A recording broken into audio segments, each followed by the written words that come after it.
एक सैयद साहब हैं, तो वो बताने लगे कि मैंने अपनी बेटी की शादी की थी। शादी बहुत ही अच्छे तरीके से की थी, लड़का भी रिश्तेदार था, तो उससे उसकी शादी कर दी। शादी हुई, दोनों खुशी खुशी रहने लगे। और ये मामला कोई किताबी, कोई वाक़याती नहीं है, ये एक सैयदज़ादे की ज़बानी बयान कर रहा हूँ कि मैंने अपनी बेटी की शादी की, अच्छी तरीके से शादी कर दी। अब जिससे शादी हुई थी उसका अफेयर किसी और से चलता था, वो किसी और से मोहब्बत करता था। वो हमारी बेटी को सताने लगा, उसको परेशान करने लगा। शादी के अभी 1 महीना भी नहीं गुजरा था सही से कि उसने मेरी बेटी को परेशान करना शुरू कर दिया। मेरी बेटी बीमार हो गई, उसका इलाज नहीं करवाया, रोटी भी नहीं देता था। मेरी बेटी रोती थी, अकेली रातों में रोती थी, लेकिन कभी हम लोगों से ये नहीं कहती थी कि अब्बू हम परेशान हैं, हम यहाँ पर बहुत ही ज़िल्लत में रह रहे हैं। क्योंकि उसे मालूम था कि मेरा घर अब वो नहीं रहा, मेरा मायका मेरा घर नहीं रहा, अब ये मेरा घर है, यहाँ पर मुझे रहना है, इसी शौहर के साथ मुझे ज़िंदगी गुजारना है। जब ज़्यादा परेशान, ज़्यादा बीमारी की हालत में जब ज़्यादा आत गई तो उसने मुझे बताया। जब बताया तो हम लोग उसे घर पे ले आए। तो बताइए, एक सैयदज़ादी को इतनी तकलीफ़ें, इतनी मशक्क़त अगर कोई देता है तो उसका अंजाम क्या होगा। कल मैदान महशर में हसनैन के नाना को भी मुँह दिखाना है, जनाब मोहम्मद रसूलुल्लाह सल्लल्लाहु अलैहि वसल्लम के सामने भी जाना है। उनको क्या जवाब दोगे? जिन लोगों की बीबियाँ सैयद हैं, मैं उनसे अर्ज़ गुज़ार हूँ कि आप उनको कभी भी तकलीफ़ न पहुँचने देना, कभी भी उनकी बेइज्जती ना करना, क्योंकि वो नबी की आल से हैं, नबी की शहज़ादी हैं। जानते हो नबी की शहज़ादी का मकाम क्या है? एक नबी की शहज़ादी थी, नबी के आल से थी, सैयदज़ादी थी। रास्ते पर जा रही थी, रास्ता भटक गई, रात भी होने लगी थी। मजूसी के दरवाज़े पर गई और उसने पूछा, क्या यहाँ पर मुसलमानों का गांव है? तो एक मजूसी ने कहा, हाँ सामने चली जाओ, मुसलमानों का गांव है। वो शहज़ादी चलते चलते उस मुसलमानों के गांव में पहुँच गई। मुसलमानों के सरदार के दरवाज़े पर पहुँची, दरवाज़ा खटखटाया, सरदार बाहर आया। क्या बात है, कौन हो? उसने कहा, मैं नबी की शहज़ादी हूँ, नबी की आल से हूँ, मैं रास्ता भटक गई हूँ, मेरे साथ में 2 बच्चे भी हैं। आज अगर आप अपने घर में थोड़ी सी हमें जगह दे देंगे रहने के लिए और हमारे भूखे बच्चों को खाना खिला देंगे तो कल अपने नाना से कहकर तुम्हारी बख्शिश करवा लूँगी।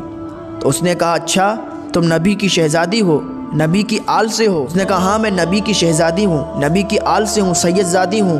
उसने कहा, सबूत क्या है, सबूत दिखाओ। उस मुसलमानों के सरदार ने कहा, सबूत दिखाओ, सबूत क्या है? तो इसके पास सबूत तो था नहीं। उसने कहा, मैं रास्ते पर जा रही थी, रास्ता भटक गई और आपके दरवाजे पर इसलिए आई हूँ कि आप मुझे अपने घर में पनाह दे देंगे। उसने कहा, नहीं हम अपने घर में तुम्हें नहीं रख सकते। तो उस सैयदज़ादी की आंख में आंसू आ गए। या अल्लाह, मैं रास्ता भटक चुकी हूँ, तेरे महबूब की आल से हूँ, आज ये मुझसे सबूत मांग रहा है, मैं इसे सबूत लाकर कहाँ से दूँ? मैं तो रास्ता भटकी हुई हूँ, मैं तो इससे मदद तलब कर रही हूँ, मैं नबी की आल से हूँ, नबी की शहज़ादी हूँ, ये मुझसे सबूत मांग रहा है। उसके आंसू निकल रहे थे और वो अल्लाह की बारगाह में फ़रियाद कर रही थी, रोते हुए जा रही थी कि एक मजूसी का घर पड़ा। मजूसी के दरवाज़े पर पहुँची, उसने दरवाज़ा खटखटाया। मजूसी बाहर निकला, कहा, आप कौन हो, कहाँ से आई हो, इतनी रात हो गई है, कहाँ जा रही हो? तो उस सैयदज़ादी ने कहा, मैं नबी की आल से हूँ, नबी की शहज़ादी हूँ और मैं रास्ता भटक चुकी हूँ, मेरे 2 बच्चे मेरे साथ हैं, लिहाजा अपने घर में मुझे थोड़ी सी जगह दे दो, मैं सुबह होते ही यहाँ से चली जाऊँगी। मजूसी ने कहा, बेटी कोई बात नहीं है, तुम हमारे घर रह सकती हो आराम से और अपने 2 बच्चों को खाना भी खिला दो। तो उस सैयदज़ादी ने उस मजूसी के यहाँ पनाह ली और अपने 2 भूखे बच्चों को खाना खिलाया और रात हुई, सब सोने के लिए अपने अपने बिस्तर पर चले गए। इधर मजूसी भी सो गया, इसकी भी आंख लग गई, उधर वह मुसलमानों का सरदार भी सो गया। इधर ये सोया, इसने ख्वाब देखा कि एक लंबी कतार लगी हुई है, लंबी लाइन है, जन्नत में लोग जा रहे हैं, जन्नत के दरवाजे पर लोग खड़े हैं, लोग अंदर जा रहे हैं, दाखिल हो रहे हैं। इसकी बारी आई, फरिश्तों ने रोक लिया, कहाँ जा रहे हो? इसने कहा, जन्नत में जा रहे हैं। कहा, क्या अमल है? कहा, मैं मुसलमान हूँ, मैंने नेक अमल किए हैं, नमाज़ें पढ़ी हैं, रोज़े रखे हैं, नेक अमल किए हैं, तो मुझे जन्नत में जाने दो। फरिश्तों ने रोक लिया, कहा, सबूत क्या है, सबूत दिखाओ, सबूत क्या है? इसने कहा, मेरे पास कोई सबूत नहीं। फरिश्तों ने वापस कर दिया कि जाओ सबूत लेके आओ, जब तक तुम्हें सबूत नहीं मिल जाता, जब तक तुम जन्नत के अंदर दाखिल नहीं हो सकते। जन्नत के अंदर वही शहज़ादी और उसके 2 बच्चे खड़े मुस्कुरा रहे हैं। फरिश्तों ने इसे वापस कर दिया। इसकी आँख खुली, एकदम बेचैन हो गया, बेसुकून हो गया। दौड़ता दौड़ता ये उस नबी की शहज़ादी को ढूंढने लगा। नबी की शहज़ादी को तलाश करने लगा। हर दरवाज़े पर जाता, लोगों से पूछता, लेकिन इसको कहीं भी नबी की शहज़ादी का पता नहीं मिला। आखिरकार ये उस घर के दरवाज़े पर आया, दरवाज़ा खटखटाया।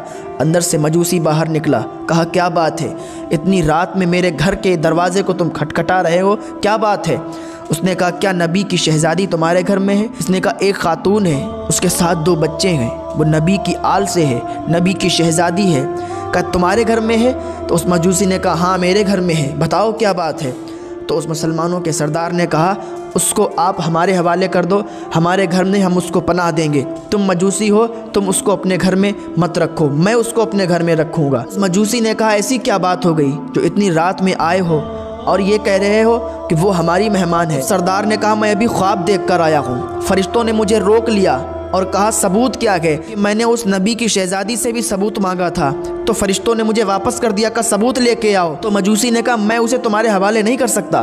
तो उस मुसलमानों के सरदार ने कहा, क्यों नहीं कर सकते? तू एक ख्वाब देख के आया है, मैं भी एक ख्वाब देख के आया हूँ। मेरे ख्वाब में जनाब मोहम्मद रसूलुल्लाह सल्लल्लाहु अलैहि वसल्लम आए, उन्होंने मुझे अपना कलमा पढ़ाया, कलमा पढ़ा के मुसलमान कर दिया, और सुनो, मुझे जन्नत की बशारत भी दे दी। तो जिनके निकाह में नबी की शहज़ादियाँ हैं, वह उन्हें कभी भी तकलीफ़ ना पहुँचाएँ, उन्हें बहुत ही इज़्ज़त व अज़मत के साथ रखें।